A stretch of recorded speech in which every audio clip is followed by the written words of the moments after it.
So thanks everybody for joining us today. I'm Adam Scarzafava, AVP for Marketing and Communications here at Edge. Today's topic is risk mitigation and quality assurance, looking at accessibility in digital learning.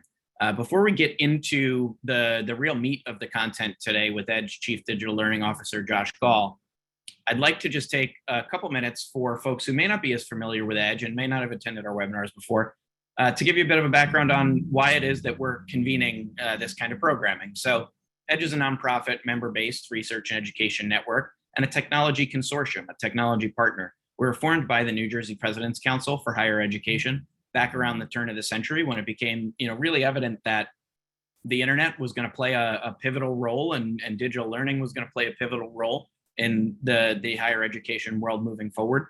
Edge was formed by a council of higher education presidents to be a real kind of consortium and partner in that space. We've, over the intervening years since, of course, grown to serve a number of different communities, obviously including higher ed and the research community therein, but also expanding to serve K-12, to serve state and local governments, libraries, healthcare institutions, really anyone with a nonprofit public serving mission. Edge is here to help them be more effective in the use of technology in the service of their mission. And how do we do that? Well, as a core competency, as the backbone of everything that Edge does, there's EdgeNet. That's that network that Edge was formed to build around the state of New Jersey initially, but that network has continued to grow in the time since. So the network now has points of presence in Pennsylvania and New York and down to Virginia, and is ever expanding. In addition to those network services that we provide for many of the higher education institutions in our community, we build on to that effort research activity. So that's where Edge Discovery comes in. It's a technology-based research and discovery framework where we really support academic research, academic discovery, and all the activities and technologies that need to filter up to that effort. Edge Market is our strategic informed consortium procurement arm. We know that we can't do everything ourselves and we can't be everything to everyone. So where we need to go out and help to source solutions and source contracts, we can do that because Edge Market is a bona fide procurement cooperative. So we can go and find the solutions that our members need, issue RFPs, and then connect our members with very effective partners. Events, networking, and community building, just like what we're doing here today, convening a webinar. We also have, want to make sure everybody's aware, our annual conference is coming up. So we're getting back together for the first time since the start of the pandemic, back in person at Princeton University on October 13th. We're really, really excited to be back there in person. We hope that everybody on this call certainly can join us there. And we'll follow up with a personal invitation to each of you to see if maybe you can get out to EdgeCon and become even more of a part of the Edge member community.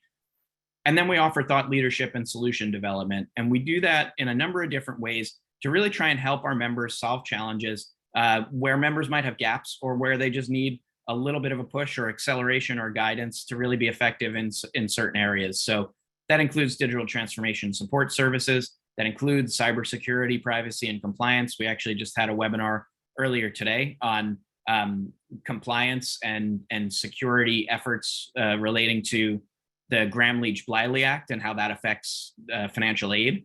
So it was an interesting one. Cloud strategy and migrations and trying to plan effective use of cloud technologies. And then really in the space that we're here to spend the bulk of today's time on, digital teaching and learning, which is inclusive of a number of different things. And Josh Gaul, who I'll stop sharing my screen now. And Josh, I'll invite you to share your screen. Josh is our Chief Digital Learning Officer, like I said.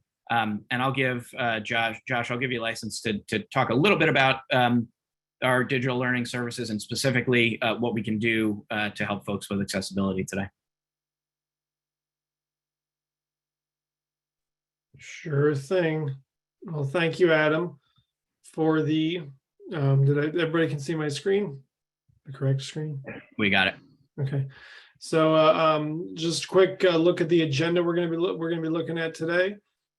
Just introduce myself a little bit, then we'll talk about EdgeLearn. Like Adam just said, I'll go into a little bit what we do and discuss what accessibility is. What are the essential components of accessibility? We're going to then move into universal design language. talk about the consequences of non-compliance of accessibility standards, steps to mitigate when you have those issues, and then we'll open it up for questions.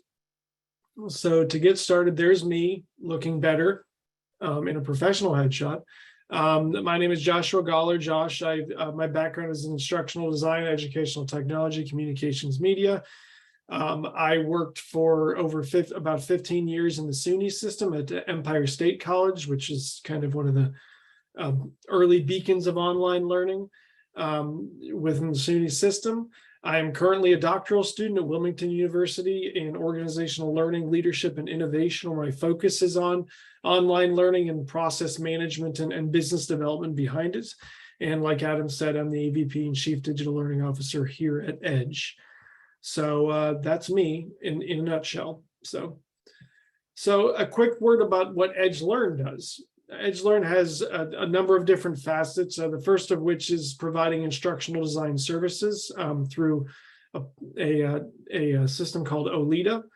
The instructional designer, we have an expert team of instructional designers who understand the methodologies, the rubrics, the standards that go into creating high quality curriculum rooted in industry practice, best practices, and research. And that includes ADA compliance, copyright compliance, and things like that.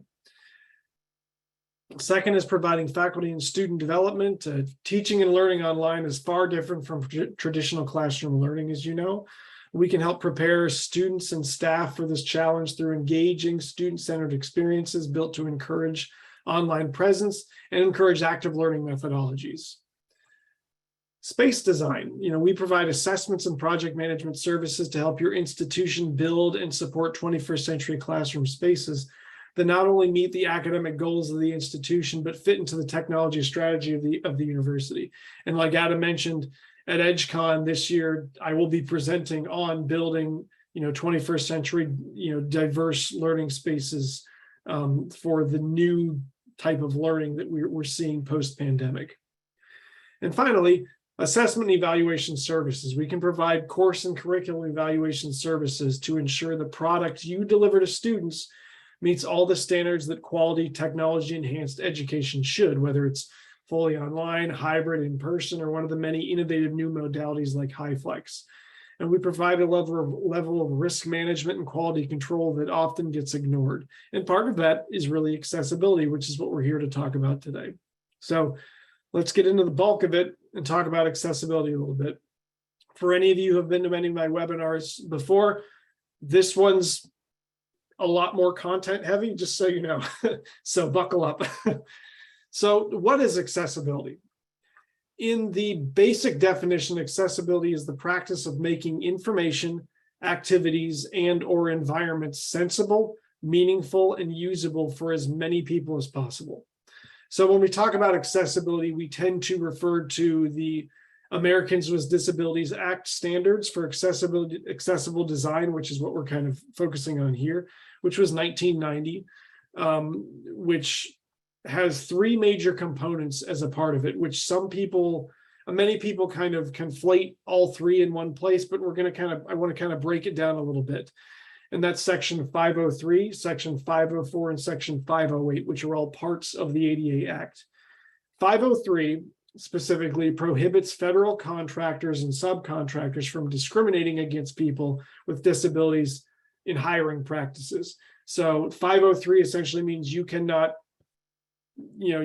keep from hiring a person because they're in a wheelchair or because they're blind or something like that. That cannot be the reason you don't hire them. Section 504, on the other hand, requires agencies to provide individuals with disabilities an equal opportunity to participate in their programs and benefit from their services. Every post office has a ramp that people with wheelchairs can go up. When you go to a movie theater or something like that, you can get a hearing ring that you put in if you're hard of hearing, where you can watch the movie and hear better. And finally, 508 is the one that really affects what we're going to talk about today. And that's the section that requires all external public-facing content and non-public facing official agency communications to be accessible. So when we talk about accessibility, and I'll go into this in a little bit, where is accessibility defined? Well, W3C, which is the World Wide Web Consortium, W3C, is an international community where member organizations, a full-time staff, and the public work together to develop these web standards. And there are 4 different aspects to W3C standards, and I kind of want to go over them a little bit. The first of which is ATAG, which is Authoring Tool Accessibility Guidelines. These make the authoring tools themselves accessible so that people with disabilities can create web content and help authors create more accessible web content. So if your school uses Microsoft PowerPoint to create, presentations, or they use Articulate 360 or Captivate or something like that, ATAG forces those tools to be accessible so that they meet any type of accessibility needs for any users or developers. UAAG, faction number 2, is User Agent Accessibility Guidelines. And these explain how to make user agents accessible to people with disabilities. What's a user agent, you ask? Well, a user agent is a browser extension, a media player like a YouTube video player, a screen reader, or a reader like a Kindle or something like that, and any other applications that can render web content. So if a student or a user needs a tool to be able to access content on the web, that tool falls under UAAG guidelines. The third, which doesn't really, it's kind of a more complicated, letters, WAIARIA, is Accessible Rich Internet Applications. And that defines a way to make web content and applications more accessible to people with disabilities. So that means it helps with dynamic content and advanced user interface controls, like what are developed with HTML, HTML5, JavaScript, Java technologies, Python, tools that create kind of more interactive experiences for students on the web and users on the web. And finally, the big one, the one that we'll spend the most time on today, is WCAG, which stands for Web Content Accessibility Guidelines. And I'll talk about that in the next slide in a lot of detail and furthermore than that. Finally, one of the biggest things to remember is when we're talking about accessibility, who has to adhere to accessibility standards? Who has to follow all these standards that W3C is building? State and local government agencies. So if you're a state organization, the post office, a library, something like that, or a state school, you have to follow the guidelines. Private employers with 15 or more employees, that pretty much encompasses any schools, so that should also follow those. And finally, businesses that operate for the benefit of the public.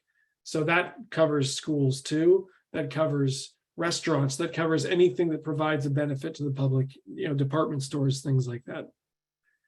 So let's look at the essential components of accessibility. So like I said, W3C and WCAG, WCAG, the Web Content Accessibility Guidelines, are developed through the W3C processes in cooperation with individuals and organizations around the world, with the goal of providing a single shared standard for web content accessibility that meets the needs of individuals, organizations, and governments internationally. So there are 4 main components of accessibility, and they just so happen to spell the word poor. What a nice feature. So P, when we're talking about one of these essential components, stands for perceivable. And when I say perceivable, I mean that users must be able to process the information they're seeing. They must be able to look at what they see on the screen and figure out what's going on, figure out what the flow of information is, figure out, where to start, where to finish. Next is operable. Can be used by anybody regardless of approach to use. So if a regular student comes to your website, they should be able to read it and move through it and scroll pretty easily with a mouse. But what about a student who can't use their limbs, can't use their hands? How do they control that with a keyboard, for example, or a voice activated thing? They have to be able to control the website or the class or the tool in the same way that the other students are able to. Understandable. It kind of speaks for itself. You use clear, concise language and offer functionality that is easy to comprehend. If you're reading a page and you get to the bottom and you see an arrow that points to the right, but there's no indication that that's a button, there's no indication that that's how you go to the next page, that's not understandable. If you have a button to move to the next page, it better say next, or it better say go to next page, or something like that. And finally, R stands for robust, which means they can pick their own mix of technologies. Students may sometimes prefer to access a website or access the content that you have on your class in a different way. They may not always be looking at your class on their laptop. They sometimes may need to use an iPad or something like that. They need to be able to choose their own mix of technologies they use to access the content you're delivering. So one of the best ways that you can create content that meets accessibility standards is to follow universal design for learning. So that's universal design language. And what UDL is a framework that guides the design of learning experiences to proactively meet the needs of all learners. So when you use UDL, you assume that barriers to learning are not the student. It's, the student's not the problem here, but it's the design of the environment. UDL is based on brain science and evidence-based educational practices, and it leverages the power of digital technology. So instead of trying to kind of undo all the advances that digital technology gives us that we now have to apply accessibility to, it harnesses that digital technology to find ways to utilize it to make things accessible for all users. Universal design, if you think about it, can be found pretty much anywhere, both inside the classroom, outside the classroom, on the web. Look at curb cuts that change sidewalks so that they're accessible to the greatest range of users. And that's not just people with wheelchairs, but people pushing strollers, or people that have canes that need to walk and just don't prefer to use stairs. Closed captions, for example, make television accessible to people who are deaf or have hearing loss, but they also make television accessible for people who are at the gym and they're on the treadmill and they can't hear the TV. Or when I watched the entire series run of Game of Thrones on mute in my son's bedroom, waiting for him to fall asleep when he was like 2 years old. I was in a rocking chair in the dark, watching my phone. But no two forms of universal design are exactly the same. So universal design of learning for learning looks different in every classroom, but there are commonalities. To start with, there's always a focus on building expert learning for all. Other common elements of UDL experience include all learners knowing what the goal is, intentional, flexible options for all students to use, student access to resources from the start of the lesson, not just halfway through, and students building and internalizing their own learning. So all of these are not just meant to give students all the same access to information, but help them cognitively develop the information, actually learn from the information as opposed to just reading through it and skimming. So this chart is taken from the UDL guidelines website. And what we're looking at here is how there are different columns and ways we can categorize the things that fit into the universal design for learning standards. The first column is engagement, and that's, like it says here, effective networks, the why of learning, why you're doing the learning. Second column is representation, the what of learning. And third is action or expression, the how of learning. And each one of these subcategories has 3 different subcategories within it. And that's the top level, which is the access, how you access the information in that category. Second is building, how you create the information. And third is internalizing, how you actually take that information in after the fact. So I'm going to go through each one of these boxes and kind of go and explain what we're talking about. First, we'll go down the engagement category. So the first, engagement, access and engagement, we're talking about recruiting interest. What we're talking about is information that is not attended to, that does not engage learners' cognition, and is in fact inaccessible. So students need to be able to optimize individual choice and autonomy. They need to be able to decide. They need to be able to decide between the content that they want to take in without the restriction of one of them being accessible or not. Everything needs to be looked at the same level, and there need to be less distractions that allow students to decide which of the types of content they want to access. So you need to make everything equally engaging and equally of interest to students so that they can all access everything the same way instead of being required to go one way because the other way is not accessible. Second is sustaining effort and persistence. What I'm talking about there is, students, when motivated to do so, a lot of learners can regulate their attention and affect in order to sustain the effort and concentration that such learning will require. But not all learners work that way. Some learners differ considerably in their ability to self-regulate in this way. So when I talk about this, we're talking about, extreme, making measurable goals and objectives. This kind of comes into, design rubrics like Quality Matters or Oscars, something like that. Using different resources and building ways that students can engage with one another that help them learn as they move through the course or move through the content that you're offering. So not everything in accessibility or UDL is just about being able to give access to students. It's about helping them actually think through the way they're learning and be able to move through content at their own pace. Finally, the third one is self-regulation in under engagement. And that's the ability to self-regulate, which is essentially to strategically modulate one's emotional reactions or states in order to be more effective at coping and engaging with your environment. And that being a critical aspect of human development. Make sure that you're encouraging to students or encouraging to users as they access the content that you're offering. Self-assessments, giving them places to reflect upon their learning as they move through. Making sure they know what they're learning as they're learning it and where it goes as they earn those skills and they move through your course. The second column is representation. The first of these is perception. And it's important to ensure that key information is equally perceptible to all learners.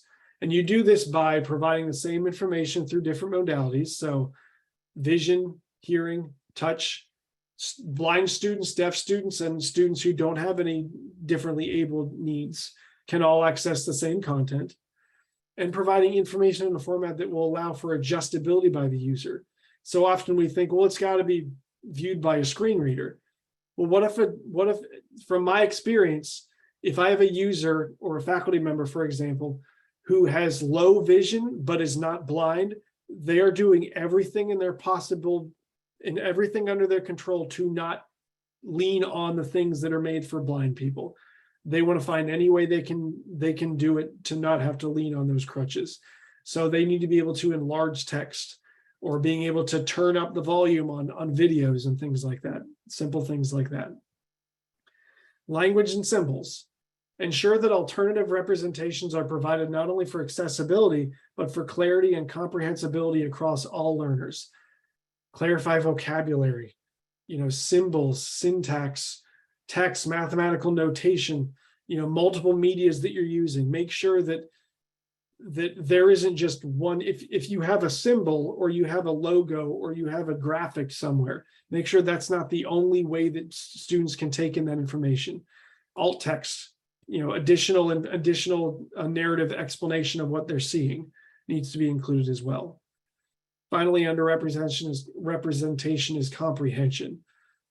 Constructing usable knowledge that is accessible for future decision-making, depends not on merely being information, but actually acting on it and processing information. Proper design and presentation of information can provide scaffolds that are necessary that all learners have access to knowledge. So, highlight patterns. A lot of times people think that, well, I need to think outside the box, and while that's good, there needs to be a box first. There's a reason why I encourage faculty members to always put their syllabus in the same place, because if students start seeing patterns and start seeing, oh, all these courses are organized into modules and every module has objectives, every module has an assignment and discussion, or they understand the flow, it allows them to comprehend things better and not hit roadblocks along the way. The third column is action and expression. The first of these is physical action. It's important to provide materials with which all learners can interact. Properly designed curricular materials provide a seamless interface with common assistive technologies. So this varies the methods for response and navigation and optimizes access to tools and assistive technologies. This is like I went back to before. If the button in the bottom right-hand corner that says next is the only way you get to the next page, and you have to use a mouse to get there, that's not accessible. You need to be able to get there using a keyboard. You need to be able to get there using different, if a student needs to be able to use voice commands, they need to be able to get there. Access like that, physically moving through your website or your course needs to be considered here. Expression and communication. It's important to provide alternative modalities for expression, both to the level that level the playing field among learners and allow the learners to appropriately or easily express knowledge, ideas, and concepts in the learning environment. Use multiple media for communication. Don't just use email. Or on the flip side, don't just force students to always call you or do Zoom calls or something like that. Give different ways that students can communicate with you and communicate with each other, so that they can choose the right methodology in certain places, or if there are students who need a certain way through differently abled, through needs that are differently abled, they can do it. Finally, executive functions. This is the ability for students to not only make decisions in the short term, but see what the result of those decisions are and can be based on a higher level of critical thinking. Facilitate the management of content in the course, develop, build in activities that allow students to set goals for themselves, critical thinking, self-assessments, see how they can build that scaffolding, how they can cascade through the learning on their own, rather than just, always coming to you and saying, well, what do I need to do on the test? Well, build it into the curriculum so that they can understand it themselves and see where the flow is and how they can understand where their learning is going. So all this stuff we're talking about, so what? Who cares if my courses aren't accessible? Who cares if my website's not accessible? Why is it that big a deal? Well, we've seen over the past 10, 15, 20 years, the consequences of non-compliance. We've seen, disability rights advocates bringing on lawsuits to schools. We've seen the Office of Civil Rights bring the lawsuits against schools. And then it moves down, they bring lawsuits against departments. That we've seen lawsuits against people, against actual faculty members specifically, or groups of faculty members at schools. Before I left Empire, the SUNY system was hit by OCR, and I was one of the leaders, along with our webmaster, to develop a mitigation process, a strategy for how we not only went back and fixed the places that we saw had accessibility concerns, but how we build in processes and procedures that kept them from being issues in the future. These are the types of things we need to consider and you need to look into, because it's the law. It's not just the law, but it's ethically the thing to do to make sure that all students can access information and access learning the same way. So if we look at this number of federal website accessibility lawsuits, from 2020 to 2021, there was a 14% increase in total website accessibility lawsuit filings in federal courts. So that means from 2020 to 2021, there were 2,895 more lawsuits filed in federal courts alleging that plaintiffs with a disability could not use websites because they were not designed to be accessible and or work with assistive technology. That's 372 more than we saw in 2020. So the 14% increase in lawsuits is more, from 2019 to 2020, we saw a 12% increase from there. So we went to 12%, then 14%. So there is a little bit of growth there. From 2017 to 2018, we saw a 177% increase in lawsuits. And that was roughly around the time that OCR, when I was at Empire, and we got hit with that lawsuit. But we see a 12 to 14% increase. We're still seeing a consistent growth in lawsuits against institutions. And so it's not going away, and it shouldn't go away. It's something we all should be considering. So how do you fix it? How do you make sure that your school doesn't get hit with lawsuits? How do you make sure that your department is following the standards? How do you make sure that you're ethically in line with what you should be doing? Well, there are four big steps, four really broad 30,000 foot view steps that you can take to mitigate these types of things. Number one is understanding the current state of accessibility at your institution. Run scans of your current websites, review your courses, go back through, look at all of the things that are publicly available to students or users on the web, and make sure they all meet accessibility standards.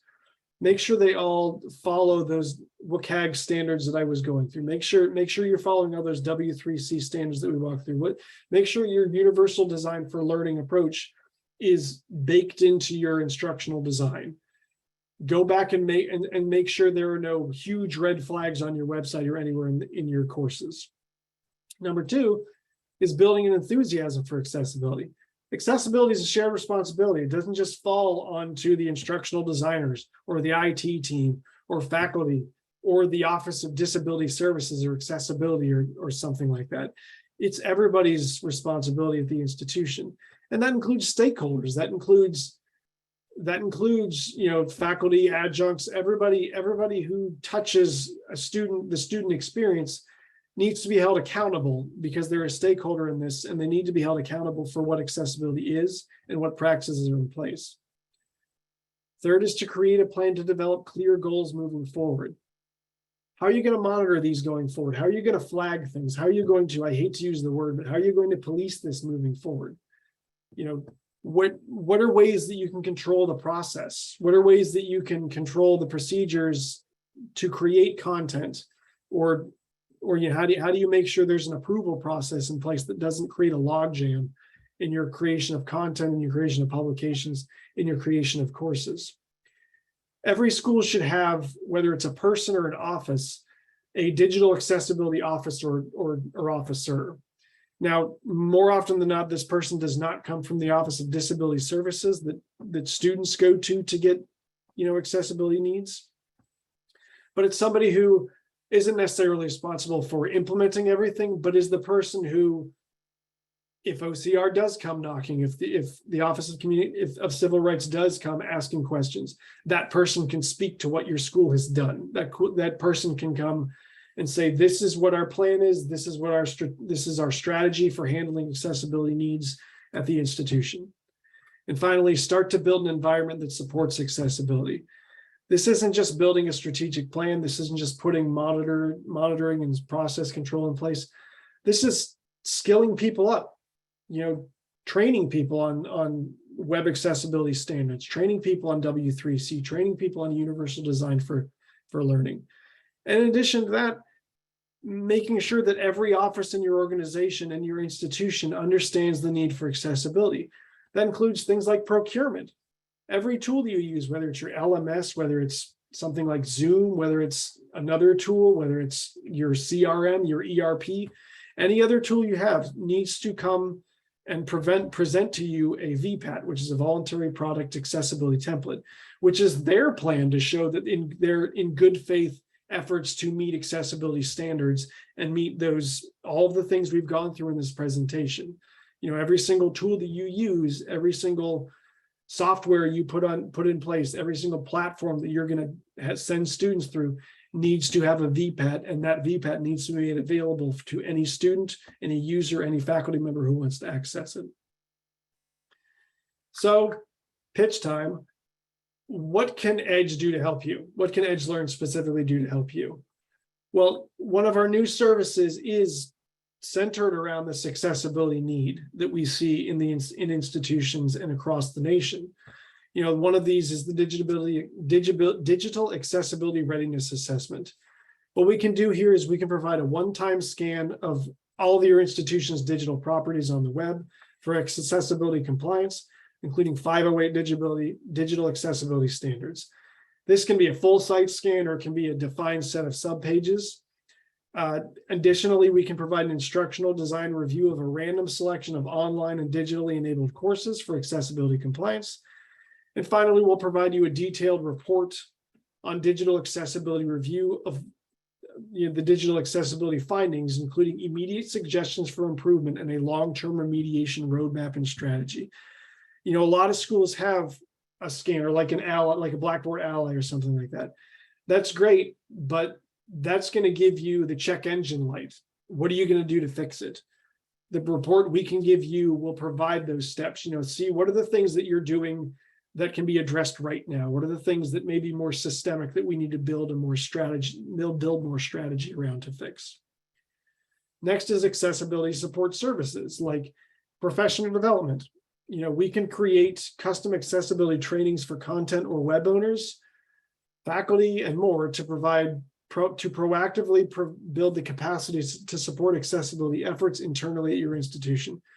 We're doing this with Bergen right now. I'm working with the Center for Online Learning and their Office of Disability Services to build kind of a three-pronged approach to accessibility and accessibility standards and needs at the institution to help their faculty understand accessibility a little bit more clearly. And finally, policy development. We can help you, specifically, I can help you work with your institution to create a model of accessibility management to strengthen the policies, procedures, and governance in place to proactively ensure that the needs of differently abled members of your institutional community are met.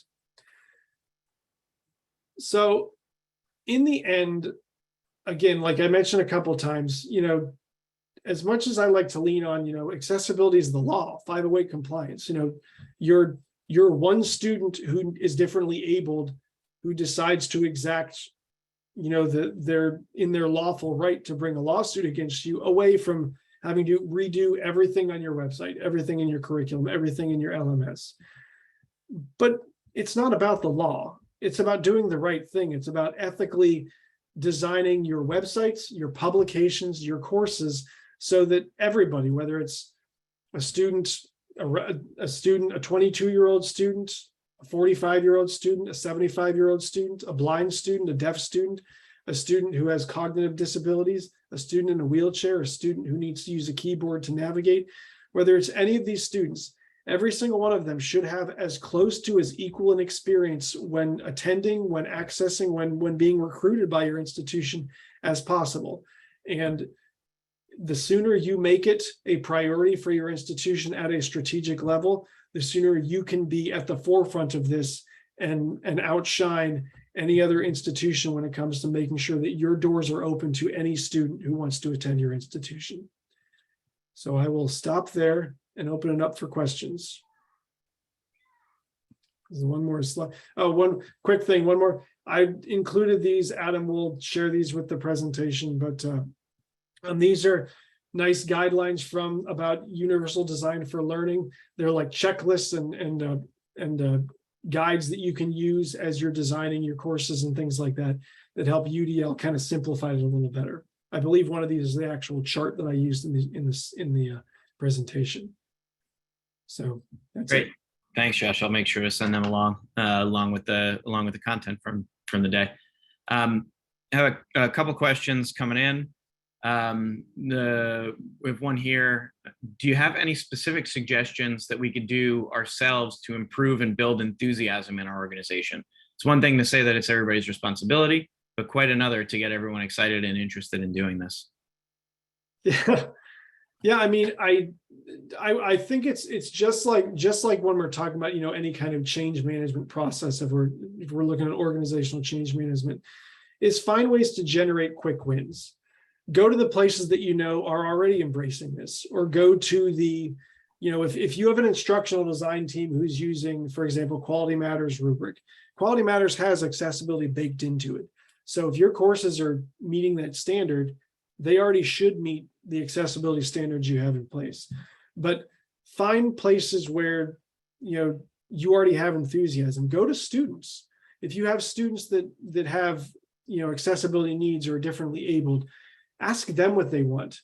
Get them excited. They're your biggest stakeholder. Mm-hmm. If you can be led by the students who you are trying to create this for and strategize this for, it's going to sound a lot better than just coming from on high. This is a mandate we have to do, because if we don't, we're going to get sued. Involve a student, involve students in that, in that talking up of how important this is. Got it. Thanks. Another one we have here, in other accessibility focused events I've attended, speakers may describe themselves to give attendees an equal experience. Is this a requirement? or just a courtesy. And I'll put my hand up and be the first one to realize that I did not do that today. So my apologies there. And then maybe extending that question, is that something you suggest in the academic design process, in the instructional design process, or, legal requirement or a courtesy? It is a standard for, as I mentioned, Quality Matters or Oscar, any of these rubrics. One of the standards that you're asked to do is to introduce yourself and explain yourself in some way, shape, or form as a faculty member, and provide a way for students to introduce themselves to each other as well. But from an accessibility standpoint, yes, in the same way that if you have, for example, if you have a lecture, if you've recorded a lecture and it's just a talking head, you need to introduce yourself, explain a little bit of what you're doing, and then make sure that's captioned. But for deaf people, if you have a talking head, you need to also provide a sort of narrative description. So often we fall back on the caption, but if it's a movie or a video clip, you not only have to provide the caption for blind people, you need to provide, something that says, there's a lion running in the background. This is, a description of everything happening in the video clip. So this is required, from accessibility standards, from a 508 compliance standard. It's not something that's normally practiced, but at the most basic level, like what you suggested, for a speaker to introduce themselves, yes, that is a requirement of ADA, especially for, because it helps for blind people.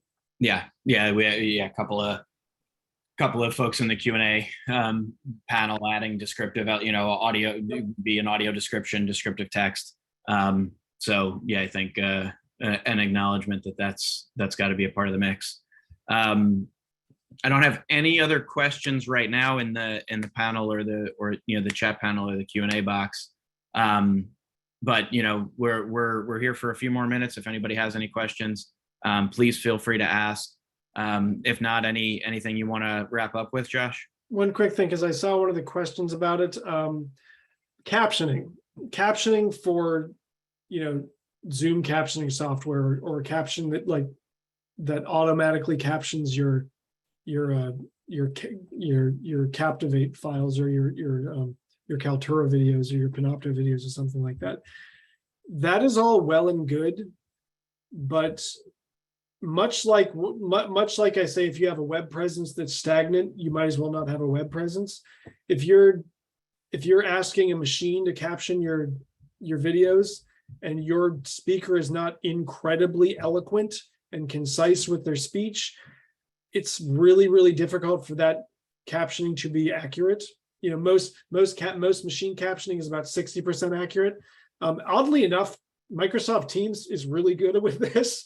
It's not good with a lot of other things, but it's good with that, with captioning accuracy for machines. But if it is publicly faced, if students are going to be accessing it, any caption, I would start with the machine captioning, but you need to go back in and make sure and check and make sure that all that, captioning is done correctly and the words are correct. I mean, anybody who's ever captioned one of their own videos, the hardest part about captioning is time stamping. It's not, it's a pain. So yeah. If the machine can timestamp it for you and you can just go in and change words, it's much, much easier. Got it. And we have one of our attendees with the comment that Otter.ai is capturing you very well today. Okay. So I guess Otter is a high quality tool, and/or you were pretty eloquent today. So good job, Otter. I see Mark's content too. Yeah, it's the same thing as if you have a website, or if you have a course and you have like an image in the flow of your information that's decorative, you can alt tag it and say this image is decorative, so then the screen reader can just ignore it. If it doesn't add anything, I didn't have to say I have a whatever color shirt that says plaid shirt like this, because it doesn't really add anything to the presentation for blind people. But if it is something that needs to be identified for the understanding of the content being presented, it needs to be described. Got it. Good point. Yeah. Let's see. One more question came in as we were talking. What if you're using other videos that you do not have access to edit transcripts or closed captioning? For example, on YouTube, should we avoid using these kinds of videos if their closed captioning and or transcripts are not accurate? What